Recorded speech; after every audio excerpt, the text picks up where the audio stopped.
Halo semua, nama aku Daniel dan di video kali ini aku akan kembali menjawab pertanyaan teman-teman, tapi pertanyaan yang aku jawab ini bakal mengenai digital marketing ataupun mengenai content creation ataupun mengenai pembuatan konten di channel ini ya teman. Jadi kalau misalnya ada teman-teman yang pengen bertanya, kamu bisa tulis di kolom komentar. Nanti kalau misalnya aku tahu jawabannya, aku pasti bakal bantu teman-teman dan menjawab pertanyaan tersebut supaya paling nggak bisa membantu kamu untuk membuat konten ya teman. Nah di sini pertanyaan pertama yang aku pengen jawab dari Kak Studi Armitan, Bang, pakai aplikasi apa biar bisa record sambil on webcam. Nah, kalau misalnya kamu pengen menggunakan aplikasi yang bisa sambil on webcam sambil record, sebenarnya itu ada banyak ya, teman. Tapi yang salah satu yang paling terkenal itu adalah OBS ya, teman. Dimana yang aku pakai adalah OBS. Nih, kalau misalnya kamu lihat alternatif OBS itu ada banyak banget. Kamu bisa cek di sini. Ada Camtasia, Bandicam, Screencast, ada banyak banget ya. Kamu bisa coba ShadowX, Movavi, XSplit Broadcaster, Streamlabs, Lightstream, StreamYard, Vimeo Livestream. Nah, jadi kalau bisa kamu mencoba aplikasi-aplikasi ini pasti semua aplikasi ini bisa digunakan untuk screen record dan juga kamu bahkan bisa add tampilan webcam kamu atau diri kamu sendiri. Nanti di aplikasi tersebut kamu juga pasti bisa atur ya, teman. Dimana kamu bisa atur kamu pengen pakai kamera apa, bisa dipasang di situ. Terus yang pengen kamu tampilin apa? Apakah kamu pengen tampilin Google Chrome yang kamu buka di sini? Apakah kamu pengen tampilin aplikasi tertentu? Apakah kamu pengen tampilin misalnya tampilan di layar HP kamu? Atau misalnya kamu pengen tampilin gambar tertentu, background tertentu, atau border tertentu? Nanti itu bisa juga teman. Jadi itu semuanya bisa diatur. Bahkan sampai suaranya pun bisa kamu atur. Nanti kamu pengen menggunakan speaker yang mana? Kamu bisa setting semuanya di situ. Terus kamu juga bisa ngeset seberapa besar muka kamu di screen capture tersebut. Semuanya sangat bisa diatur ya teman. Nanti mungkin aku bakal bikin satu video khusus untuk membahas mengenai hal tersebut. Tapi kalau misalnya ditanya apa aplikasi yang aku gunakan, jawabannya adalah aku menggunakan OBS. Karena OBS yang menurut aku paling gampang untuk digunakan dan juga itu bersifat open source dan juga gratis ya teman. Jadi bagi kamu yang masih nggak mau keluar modal atau misalnya masih minim modal atau masih pemula banget nih, buat kamu udah bisa mulai. Yang penting kamu mau ya, asal kamu mau pasti kamu bisa menggunakan apapun teman. Kalau saranku pribadi, saat kamu pengen mulai YouTube, jadilah resourceful. Apapun resource yang kamu punya, gunakan dulu. Nanti seiring berjalan waktu, kalau kamu udah mulai menghasilkan uang, nanti uang itu baru kamu reinvestasikan kembali ke bisnis kamu, ke YouTube kamu, supaya bisa membuat konten yang lebih bagus lagi ya man. Semoga membantu buat kamu ya, Kak Studi Armitan. Berikutnya dari Kak Kejam Squee.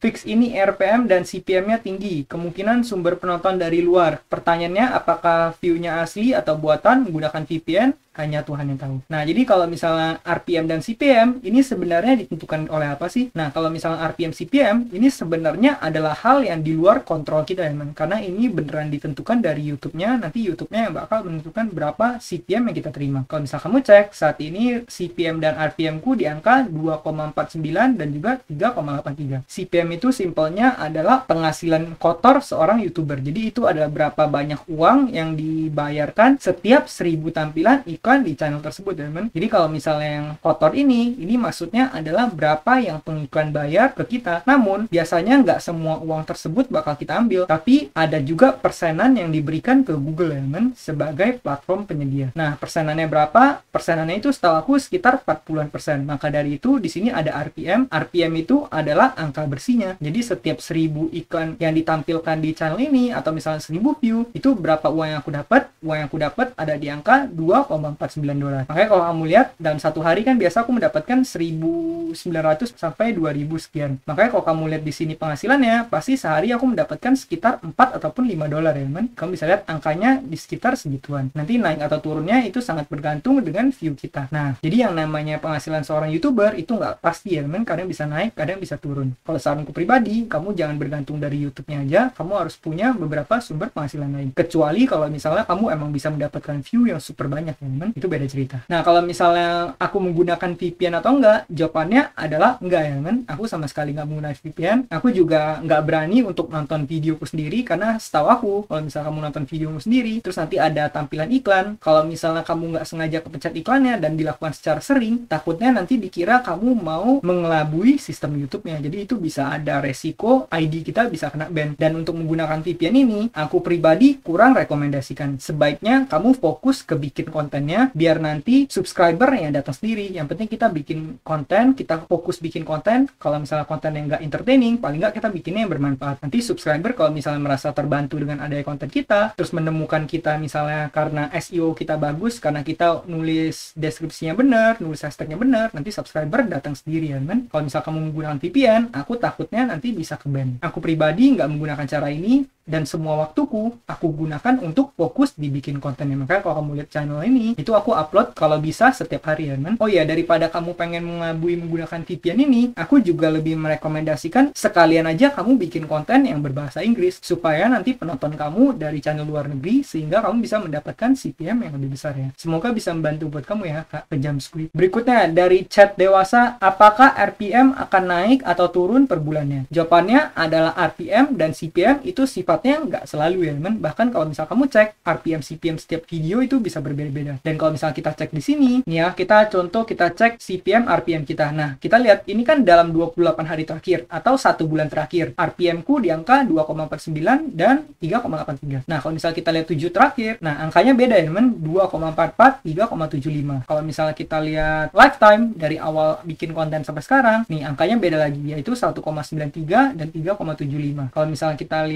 misalnya kita lihat katakan di bulan Juni, nih kamu bisa lihat angkanya beda lagi, yaitu 2,42 dan 3,83. Jadi jawabannya apa? Jawabannya adalah RPM dan CPM kamu itu bakal selalu naik turun tergantung dengan konten apa yang kamu buat, dan itu bakal ditentuin dari sana. Dan setiap niche konten itu RPM CPM-nya beda ya. Kamu bikin konten masak sama kamu bikin konten otomotif, sama kamu bikin konten gaming, bahkan gamingnya di PC sama gamingnya di mobile, itu bisa beda semuanya. Terus kalau misal kamu bikin yang sesuatu yang berhubungan sama bisnis, sama keuangan, biasanya bakal lebih tinggi RPM CPM-nya. Bisa sampai 2 kali lipat sampai 10 kali lipat. Sangat bergantung ya teman. Cuman mungkin kelemahannya mungkin lebih susah dapat view. Jadi itu terserah kamu pengen fokusnya di apa. Tapi kalau saranku pribadi, bikin konten yang kamu suka dan juga yang kamu nggak berasa beban kerjainnya dan kamu bisa lakukan dalam jangka panjang ya. Kalau bisa, kamu pikirinnya long term. Karena kalau misalnya kita pengen YouTube, pikirin ini buat long term. Pikirin ini buat 5 tahun, 10 tahun, apakah kamu masih nge-YouTube atau enggak ya teman. Karena kalau misal kamu bikin konten yang bikin kamu nggak semangat, bikin konten yang terpaksa hanya karena dengan mencari uang, menurut aku pribadi itu nggak akan tahan. Karena kalau misalnya 5 video pertama mungkin kita tahan 10 video, tahan 20 video, tahan. Tapi kalau udah bikin ratusan video dan kita masih kerjain sesuatu yang nggak kita suka, takutnya nanti malah kecapean sendiri ya teman. Nah, jadi semoga ini bisa membantu buat kamu ya. Kalau ada pertanyaan, kamu boleh tulis di kolom komentar lagi. Dan kamu juga boleh sharing berapa sih RPM CPM yang kamu dapatkan, supaya kita bisa sama-sama belajar ya teman. Berikutnya dari Maluku Utara TV, Bang, channel saya sudah mau monet tapi nggak muncul iklan, apakah diterima monet? Nah, kalau misalnya kamu lagi di review, itu biasanya setahu aku masih belum muncul iklannya ya. Cuman setahu aku, kadang YouTube itu juga bisa pasang iklan, tapi dia nggak bagi sharingnya ke kita. Karena setahu aku, udah ada privacy policy yang baru, yaitu peraturan baru di mana walaupun channel kita belum dimonet, YouTube sekarang juga berhak untuk menaruh iklannya ke kita. Dan nanti kalau misalnya iklannya ada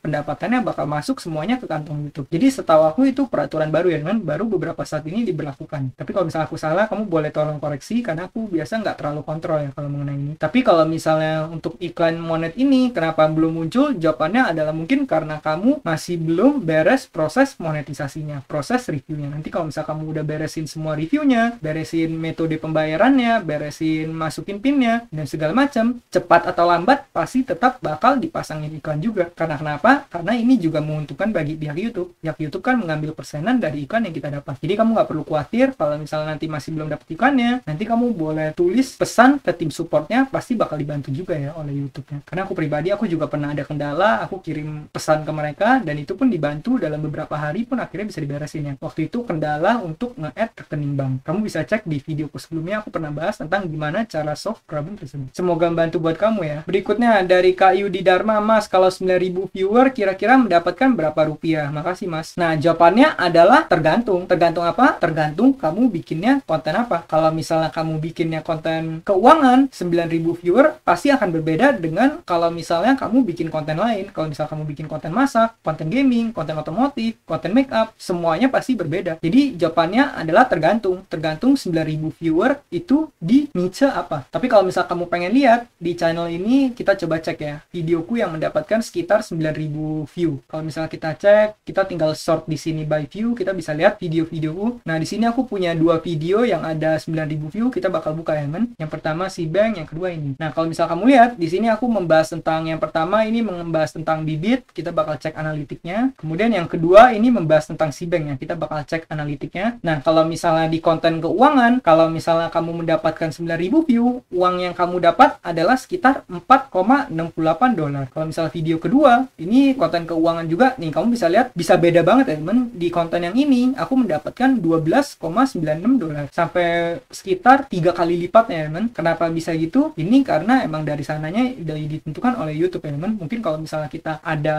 membahas topik keuangan atau kata kuncinya mengandung keuangan, terus nanti kebetulan ada yang pasang iklan di sana, terus juga iklannya adalah iklan keuangan, ya nanti kita bisa mendapatkan uang yang lebih banyak. Jadi kalau misalnya ditanya, jawabannya ada nggak pasti. Cuman kalau misalnya di konten bisnis atau keuangan, ya bisa range ya teman, mungkin bisa di angka segini. Kalau ini dirupiahin berarti sekitar 70.000 sekian. Kalau misalnya setahu aku, kalau konten gaming itu RPM-nya, ini kalau nggak salah ya teman, kamu bisa koreksi, tapi setahu aku di angka 5-10 kayaknya. Jadi kalau misalnya gaming, mungkin kamu bisa 5 kali 9.000 ini, atau misalnya 10 kali 9.000 ini. Mungkin angkanya sekitar segitu ya teman. Jadi bisa mungkin sekitar 45.000 sampai 90.000. Kalau misalnya konten keuangan ini bisa beda, dan di video yang ini aku mendapatkan sampai $12.